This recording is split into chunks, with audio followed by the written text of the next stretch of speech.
വേനൽ മഴയിൽ വീടുകളിൽ വെള്ളം കയറിയതിൽ പ്രതിഷേധിച്ച് എറണാകുളം തൃക്കാക്കര നഗരസഭാ ചെയർപേഴ്സണെ ഉപരോധിച്ച് പ്രദേശവാസികൾ. കൗൺസിൽ യോഗത്തിലും UDF ഭരണസമിതിക്കെതിരെ പ്രതിഷേധം ഉയരുകയുണ്ടായി. കോൺഗ്രസ് കൗൺസിലറും മുൻ നഗരസഭാ ചെയർപേഴ്സണുമായ അജിത തങ്കപ്പൻ ഉൾപ്പെടെ ചെയർപേഴ്സണെതിരെ വിമർശനം ഉന്നയിക്കുകയും ചെയ്തു. തൃക്കാക്കര നഗരസഭാ യോഗത്തിലാണ് ഇന്ന് കൗൺസിലർമാർ നഗരസഭാ ചെയർപേഴ്സണെതിരെ വിമർശനവുമായി രംഗത്തെത്തിയത്. രാവിലെ കൗൺസിൽ യോഗം തുടങ്ങുന്നതിന് മുൻപ് 41-ാം വാർഡിലെ പ്രദേശവാസികൾ നഗരസഭാ ചെയർപേഴ്സണെ ഉപരോധിച്ചിരുന്നു. 2019 മുതൽ തോട് വൃത്തിയാക്കാത്തതിനെ തുടർന്ന് പ്രദേശത്ത് മലിനജലം കെട്ടിക്കിടക്കുന്നു എന്നായിരുന്നു നാട്ടുകാരുടെ പരാതി. ഇതിനു പിന്നാലെ ചേർന്ന നഗരസഭാ കൗൺസിൽ യോഗത്തിലാണ് വീണ്ടും പ്രതിഷേധമുണ്ടായത്.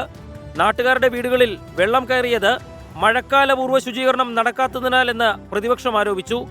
ടെൻഡർ നടപടികളിൽ വലിയ കാലതാമസം വന്നു എന്നും പ്രതിപക്ഷം പറഞ്ഞു. മുൻ വർഷങ്ങളിൽ നിന്ന് ഭരണസമിതി പാഠം പഠിച്ചില്ലെന്നായിരുന്നു കൗൺസിലർമാരുടെ വിമർശനം. ഞങ്ങൾ കൈ കെട്ടിയിരിക്കുന്നതുകൊണ്ട് മാത്രം ഞങ്ങളെ കൈ കെട്ടിപ്പോയി. ഈ സാധനം ഇല്ലെങ്കിൽ നമുക്കൊന്നും ചെയ്യാൻ പറ്റാത്ത അവസ്ഥയിൽ പോയി. അല്ലാതെ നിങ്ങളത് ഒരു കാരണവശാലും എന്താ പറയാ അതിനൊരു ഇത് കാണിക്കാത്തതുകൊണ്ടല്ല.